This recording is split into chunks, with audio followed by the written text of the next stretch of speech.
Hello दोस्तों, आप सभी का मेरे चैनल ऑफिस ज्ञान में बहुत बहुत स्वागत है। हम इस एक्सेल की न्यू सीरीज में बढ़ते हैं अब अपने नए टॉपिक की तरफ, ड्रॉप डाउन लिस्ट।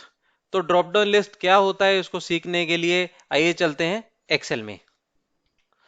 दोस्तों, ड्रॉप डाउन लिस्ट को समझने के लिए एक बहुत छोटा सा एग्जांपल है कि अगर मान लीजिए आपके पास कोई डेटा है, जिस डेटा में आपको जो वैल्यू इनपुट करनी है, लेट सपोज मान लीजिए अगर हम रीजन की बात करते हैं, तो रीजन एक ऐसी वैल्यूज है जो कि रेपिटेटिव है। रेपिटेटिव से मतलब मेरा ये है कि मान लीजिए कि अगर कोई एक आपका कोई प्रोडक्ट है, वो अगर रीजन मान लीजिए ईस्ट से फॉल करता है या वेस्ट से फॉल करता है, तो आपको उसको बार बार टाइप करना पड़ता है।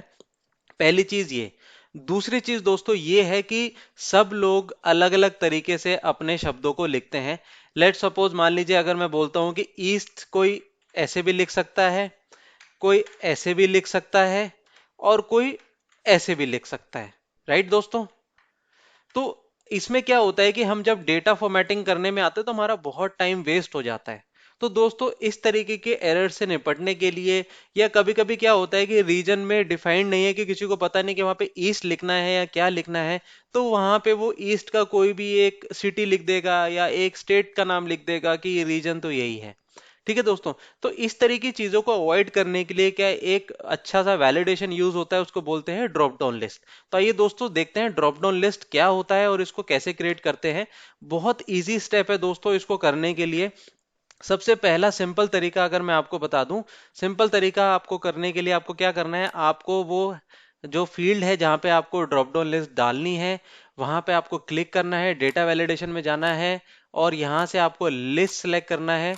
और सोर्स में आप जो जो चाहते हैं, लेट्स सपोज मैं चाहता हूं ईस्ट, और मैं चाहता हूं वेस्ट, और मैं चाहता हूं साउथ।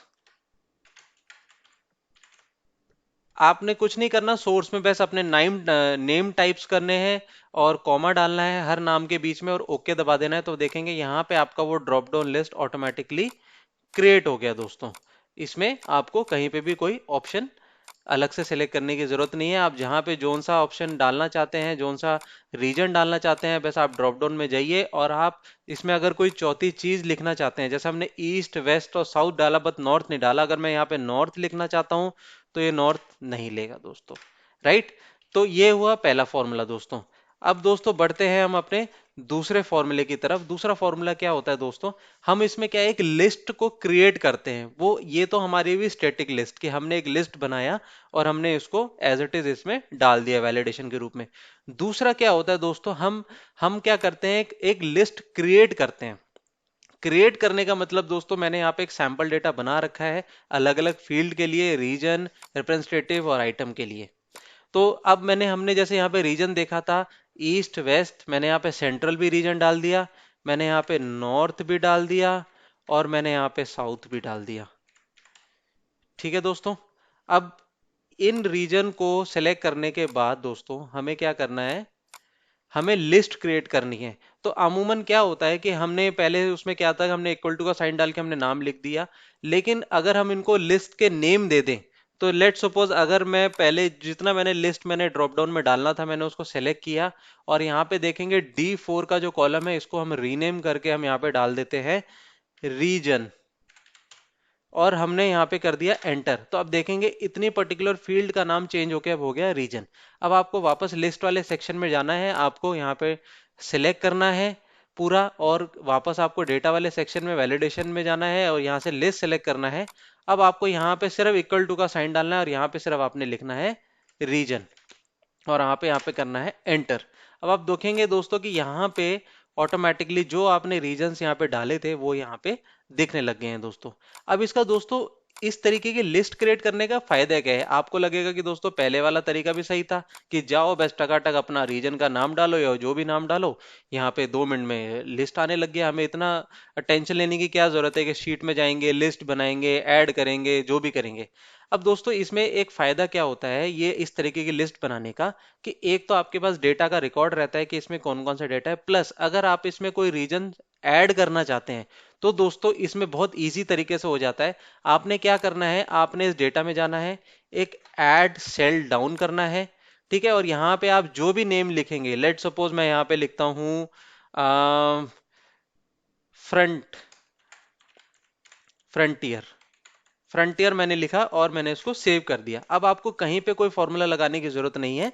अब आप देखेंगे अपने आप ही ड्रॉप डाउन में फ्रंटियर आ गया दोस्तों, राइट।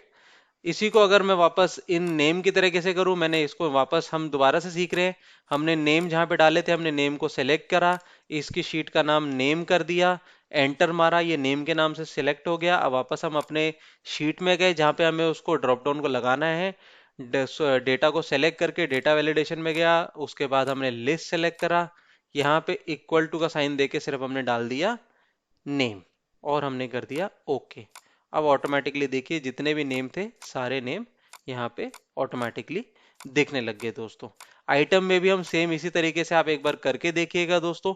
तो ये बहुत इजी सा तरीका है दोस्तों, इसमें कभी भी आपका कोई एरर नहीं आएगा। अगर कोई दूसरा वर्ड डालना चाहेगा तो वो उसको डालने नहीं देगा।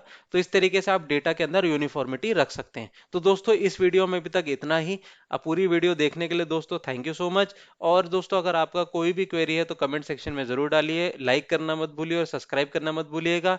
और अगर आपको वीडियो पसंद नहीं आया तो डिसलाइक करना भी मत भूलिएगा दोस्तों। तो मिलते हैं हम अपनी अगली वीडियो में, तब तक थैंक यू सो मच।